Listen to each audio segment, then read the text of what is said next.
Hola estimados estudiantes, les saluda el profesor Wilmar Ovares. Bienvenidos a la segunda tutoría de la asignatura Globalización y Ambiente. La asignatura tiene un valor de 3 créditos universitarios y el estudiante debe dedicar un mínimo de 135 horas por cuatrimestre para estudiar los contenidos y llevar a cabo las actividades evaluadas.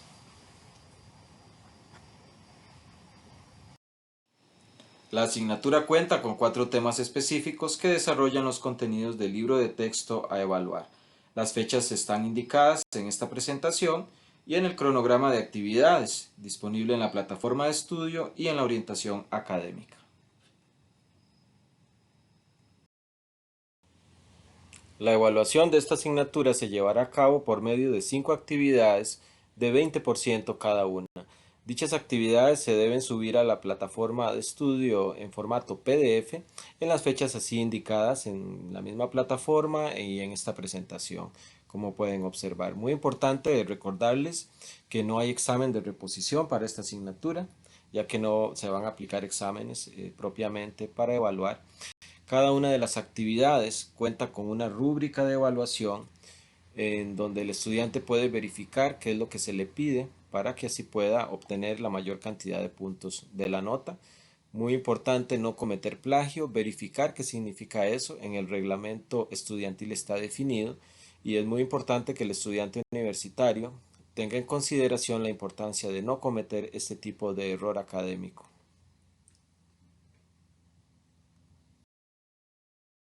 La asignatura Globalización y Ambiente forma parte del programa de Humanidades de la Universidad Estatal a Distancia. Es ofertado por la Cátedra de Sociedad y Ambiente de la Escuela de Ciencias Exactas y Naturales. Se les recuerda que la UNED no recibe entregas fuera de las fechas establecidas, excepto en algunos casos indicados en el Reglamento General Estudiantil. En estos casos, los estudiantes deben contactar al encargado de la cátedra y presentar las evidencias respectivas. Los estudiantes pueden contactar con su profesor por medio del entorno estudiantil, por medio del correo interno en el entorno y por medio del foro de dudas y consultas. En caso necesario, también se puede contactar con la Cátedra de Sociedad y Ambiente, con la señora María Zúñiga Amador, encargada de cátedra, al 2202-1803 o al correo mzunigaa@uned.ac.cr.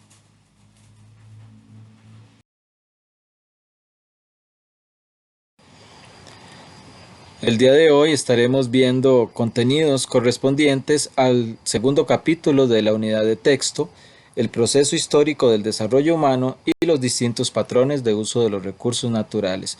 Es importante indicar que por la metodología de estudio a distancia, en este tipo de tutoría no podríamos explicar todos los contenidos correspondientes, sino que se dan pautas para que el estudiante sepa cuáles son los temas principales y se dan algunas ideas y conceptos clave para que el estudiante pueda adquirir los conocimientos requeridos para cumplir los objetivos de aprendizaje.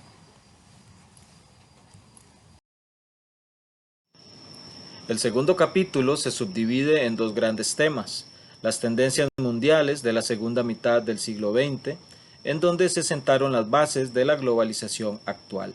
Se analizan los cambios ambientales ocurridos en esta época, así como el cambio climático y el desarrollo socioeconómico de nuestro país. En el segundo subtema, se definen conceptos relacionados con el enfoque del desarrollo sostenible.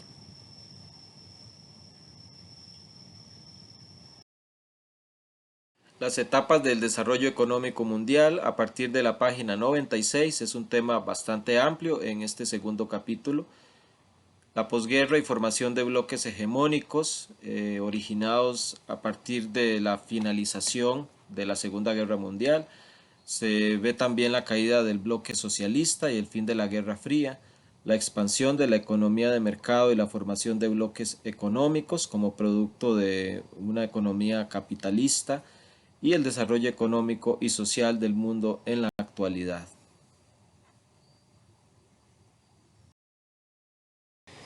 El siglo XX vio dos guerras mundiales que cambiaron completamente la configuración geopolítica del mundo. Antes de la Primera Guerra Mundial, Alemania era la potencia emergente que entraba en conflicto con Rusia.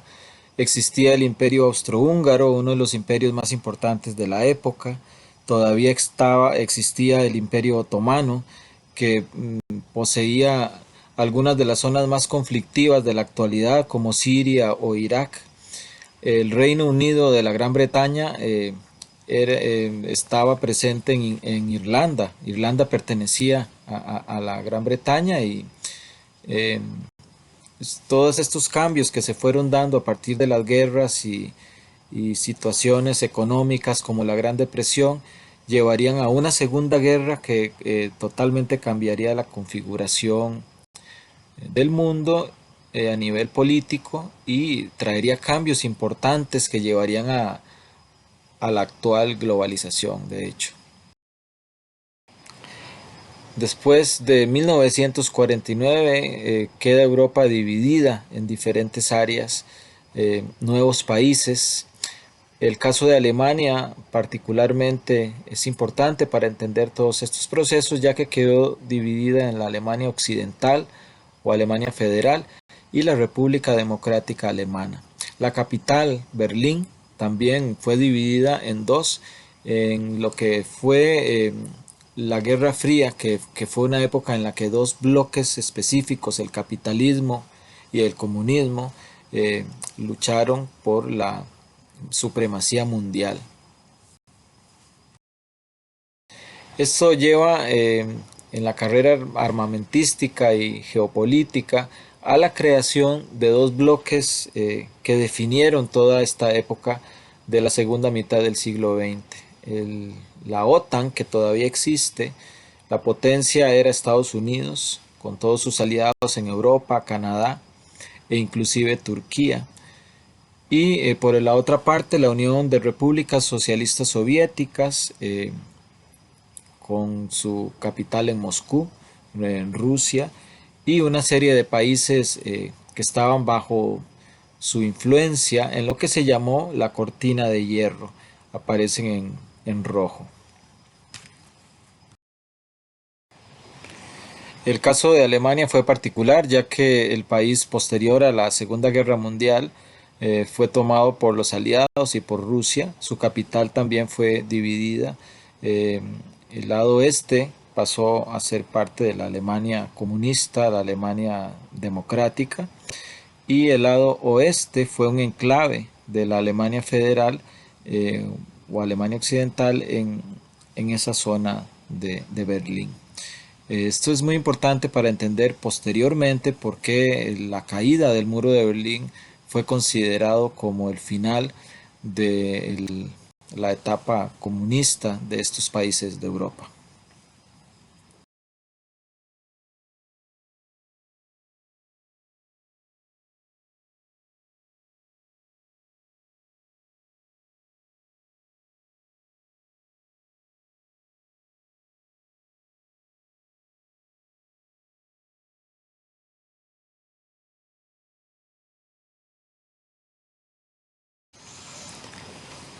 A finales de los años 80 en la Unión Soviética se empiezan a dar cambios importantes ejecutados por el presidente de entonces, Mikhail Gorbachev, por medio de sus políticas de reformas o perestroika, eh, lo cual hizo un cambio radical en la política de esos países hasta el momento.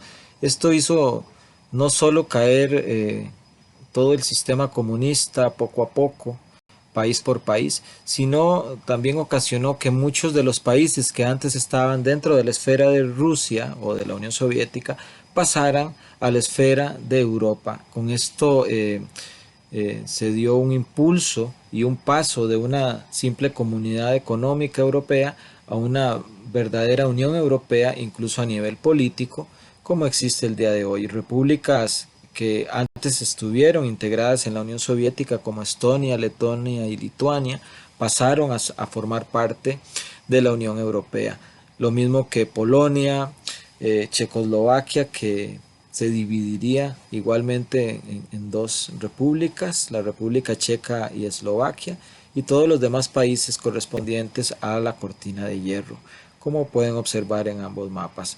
Esto le dio un impulso al sistema entonces predominante en Occidente, como lo es el capitalismo. Esto dio impulso a instituciones como el Banco Mundial o al Fondo Monetario Internacional eh, para iniciar contactos con esos países y empezar a meterlos en la esfera capitalista. Esto le dio mucho poder al capitalismo en términos generales. Lo mismo pasó en el resto del mundo, en donde incluso países antes muy comunistas e incluso cerrados como China, se empezaron también pasar al lado capitalista. En el caso de China, ellos siguen siendo comunistas o teniendo un sistema comunista, pero lo abrieron completamente a la economía. eh, y todo eso ha traído pues un impacto importante a nivel mundial en todo sentido y particularmente a nivel ambiental. A finales de los años 70 y la década de los 80, China inició una serie de transformaciones internas para impulsar el crecimiento económico que incluyeron reformas económicas como la apertura del país a la inversión extranjera. En la actualidad, China se ha convertido en la segunda potencia económica del mundo y es el primer exportador industrial en la actualidad.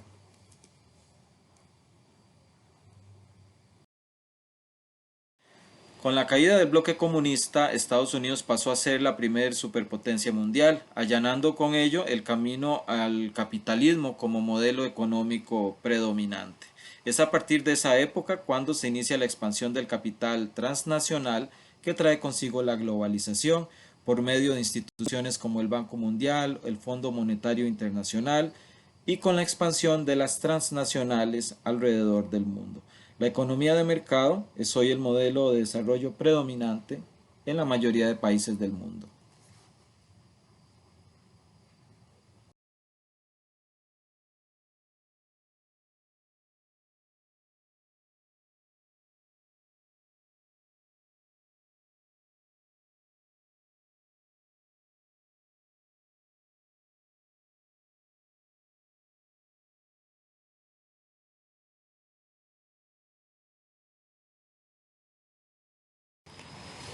El mundo sigue polarizado, ya pasó la Guerra Fría, pero siguen habiendo países más desarrollados que otros, siguen habiendo diferencias de culto, de lengua, seguimos viviendo en un mundo polarizado y en la actual etapa capitalista en la que se vive, la división entre ricos y pobres, entre norte y sur, muchas veces es muy acentuada, provocando movimientos sociales de unos países a otros, en donde eh, obviamente se siguen dando conflictos a nivel interno. A partir de la página 112 se estudian las transformaciones ambientales ocurridas tanto a nivel mundial como a nivel local.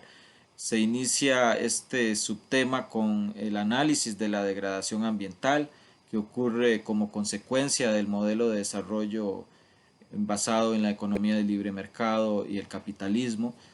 Se continúa con el estudio del cambio climático, algo muy vigente en la actualidad, y se termina este apartado estudiando y analizando las transformaciones del entorno ecológico en nuestro país a raíz de todos estos cambios que se han dado. Es interesante observar en este mapa sobre la huella ecológica por país. Es interesante ver cómo entre más desarrollado sea un país, más contamina. Eso nos da una idea de que posiblemente el sistema imperante en la actualidad no es el idóneo a nivel ambiental, ya que para un país llegar a obtener una renta alta y un alto desarrollo económico, necesita muchas veces contaminar y consumir sus recursos. Esto tiene impacto mundial y aquí es donde empieza también a verse la importancia de llevar los procesos de globalización de forma correcta y promover otras alternativas de desarrollo, que no sea un desarrollo desenfrenado, sino un desarrollo que considere también al medio natural. Y por eso se crean también nuevos conceptos como el desarrollo sostenible y se empiezan a implementar en muchos de esos países. También vale indicar que, como pueden observar, nuestro país aparece con una alta huella ecológica eh, por nuestras formas de consumo posiblemente, ya que Costa Rica es un país altamente globalizado y es interesante observarlo, ya que pese a que somos un país considerado líder en la parte ambiental, nuestro consumo muchas veces excede las capacidades del mismo país para recuperar, digamos, por ejemplo, lo relacionado a la captura de carbono y todo esto.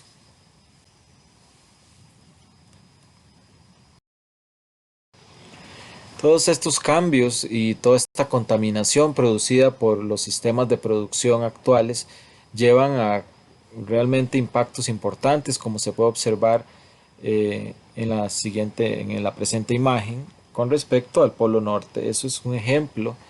A partir de los años 70 se empieza a tomar conciencia a nivel mundial de que hay un problema ambiental que resolver. Se empiezan a medir, se empieza a recolectar información y se ha observado que es evidente que hay cambios importantes producidos por el ser humano en los últimos años y especialmente en los últimos 100 años con respecto a recursos tan importantes como el agua dulce que puede existir en los casquetes polares. A partir de 1950 y hasta finales de la década de los 70 del siglo XX, se dan cambios muy importantes a nivel social y económico en nuestro país. Se lleva a cabo la nacionalización bancaria, se crean instituciones de gran importancia para el desarrollo del país, se impulsa la salud pública y la educación y se da un gran aumento en la inversión social. Todo esto a partir de la página 122 lo pueden ver con mayor detalle. Sin embargo, a pesar de todos estos cambios positivos, también se da un gran desgaste en los recursos naturales del país debido al modelo de desarrollo que se seguía en aquella época.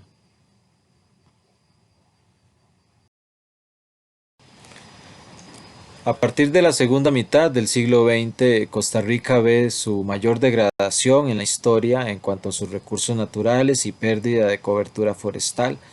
Sin embargo, a partir de los años 90 se empieza un proceso de mejora a nivel ecosistémico, impulsado obviamente por la creación de los parques nacionales años atrás, de forma que Costa Rica, a pesar de que se encuentra en esta época con serios problemas de pérdida de biodiversidad y a nivel ecológico, también puede decirse que es uno de los pocos países del mundo que ha logrado revertir esa tendencia y pasar de ser uno de los países con tasas de deforestación más grandes en el mundo a ser un país considerado líder en la protección ambiental.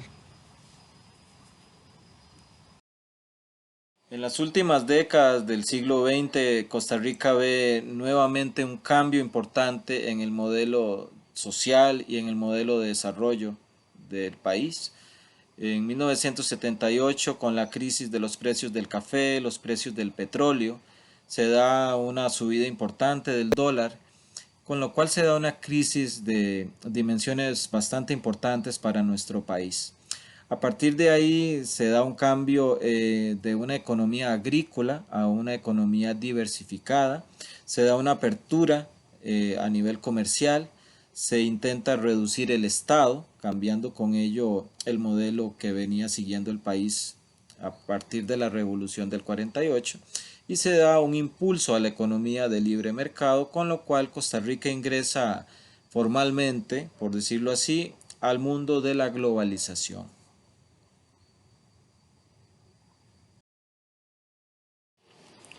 Un ejemplo en este cambio del modelo de desarrollo es la adopción del turismo, sobre todo el turismo ecológico, como una de las actividades principales del país. Esto influye mucho en la mejora de los servicios para atender a turistas extranjeros Costa Rica empieza a crecer bastante con base en actividades más complejas que la agricultura, como en este caso lo sería el turismo, y sobre todo con el perfil de turismo ecológico que ha caracterizado al país en las últimas décadas, pasando de muy pocos visitantes en la década de los 80, menos de medio millón por año, a casi 3 millones en la actualidad. Esto es muy importante a nivel económico y también ocasiona cambios importantes a nivel social y, por qué no, ambiental, ya que las áreas silvestres protegidas, que son muy visitadas por los extranjeros, pasan a tener una importancia mayor que solo la importancia biológica que tienen,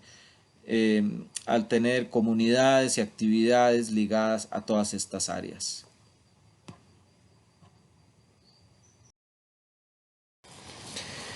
Ya llegamos a inicios del siglo XXI, en donde pues Costa Rica entra de lleno ya en la globalización, como se dijo antes, por medio de instrumentos como los tratados de libre comercio.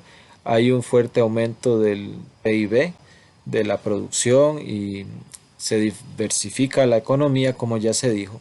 Pero no todo es perfecto. A la vez que el país se va globalizando y y va mejorando en algunos casos el desarrollo económico, desgraciadamente esto no se da para toda la población. Muchas veces los grandes beneficiados son grandes compañías, pero el nivel de pobreza sigue constante.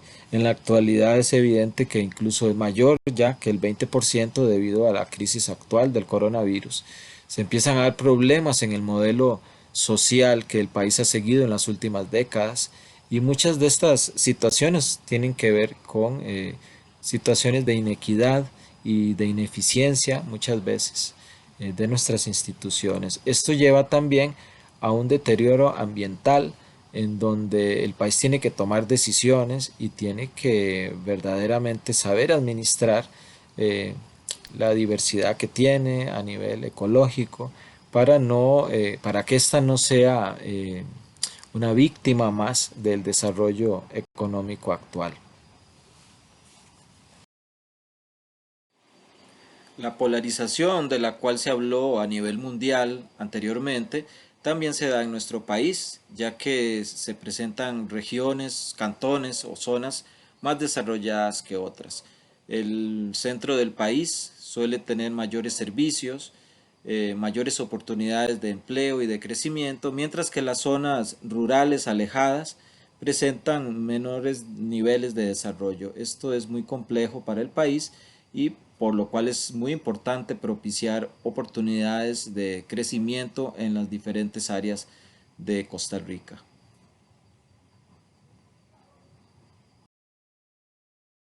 A partir de la página 146 se estudian las transformaciones del entorno ecológico nacional.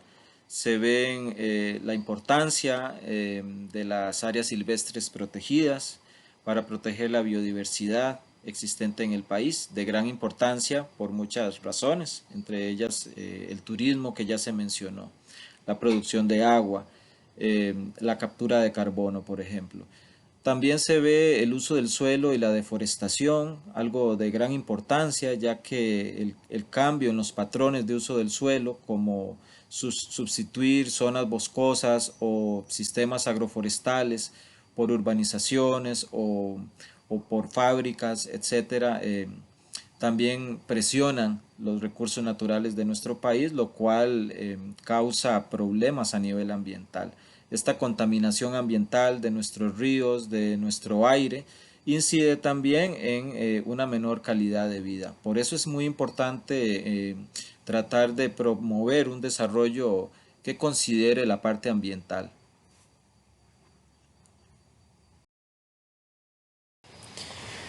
En los próximos años seguirá creciendo la población, seguirá habiendo presión sobre los recursos, los nuevos costarricenses van a requerir nuevas casas, van a requerir trabajo, agua, etcétera. Es muy importante mejorar los medios de producción, ya que si bien es necesario brindar oportunidades de trabajo a la población, no puede ser en contra de los recursos naturales. No podemos contaminar el agua o el suelo, porque Posteriormente, de igual forma, nos vamos a quedar sin el trabajo y con una naturaleza muy afectada, como ya ha pasado en otros países. A partir de la página 165 entramos al estudio del último de los temas de este segundo capítulo, el enfoque del desarrollo sostenible. Diferentes instituciones alrededor del mundo han llevado a cabo definiciones de lo que es el desarrollo sostenible.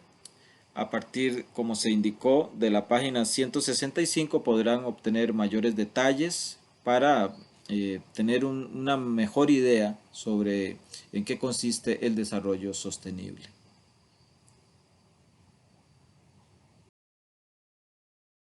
A partir de la página 169, por su parte, se ven otros conceptos afines al desarrollo sostenible, en donde se ve, por ejemplo, lo que es la economía sostenible, una sociedad sostenible, que es el ecodesarrollo, agricultura sostenible, entre otros.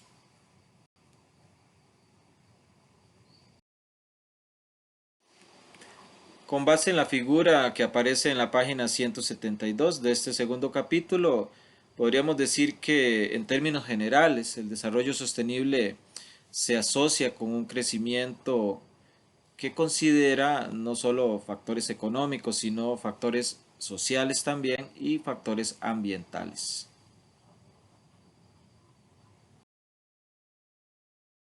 Para culminar con los contenidos de este segundo capítulo, es muy importante entonces considerar los objetivos de desarrollo sostenible promovidos por la Organización de las Naciones Unidas para llevar a cabo un verdadero desarrollo que considere entonces no solo aspectos económicos, sino también sociales y ambientales, para lo cual se crean esos diferentes objetivos con base en los cuales los países, las instituciones, las comunidades deben trabajar, en algunos casos a nivel social, como erradicar la pobreza o el hambre en el mundo, mejorar la educación, pero también a nivel ambiental, como el cuidado de la vida submarina, la acción por el clima o también el manejo correcto de los ecosistemas terrestres y acuáticos.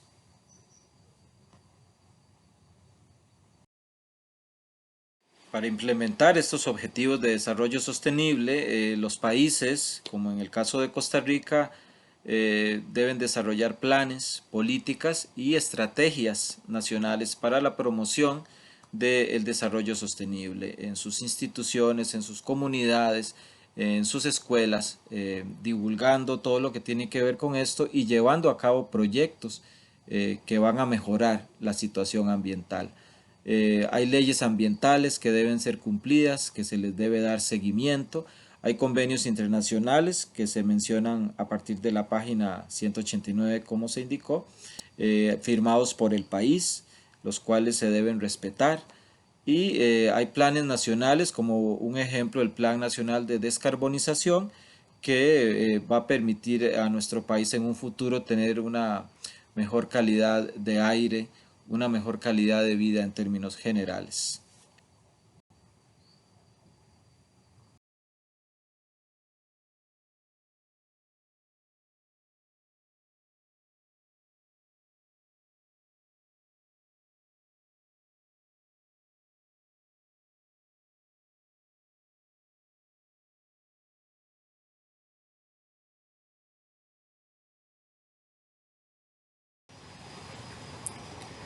Y así llegamos al final de esta segunda tutoría. Muchas gracias por su atención.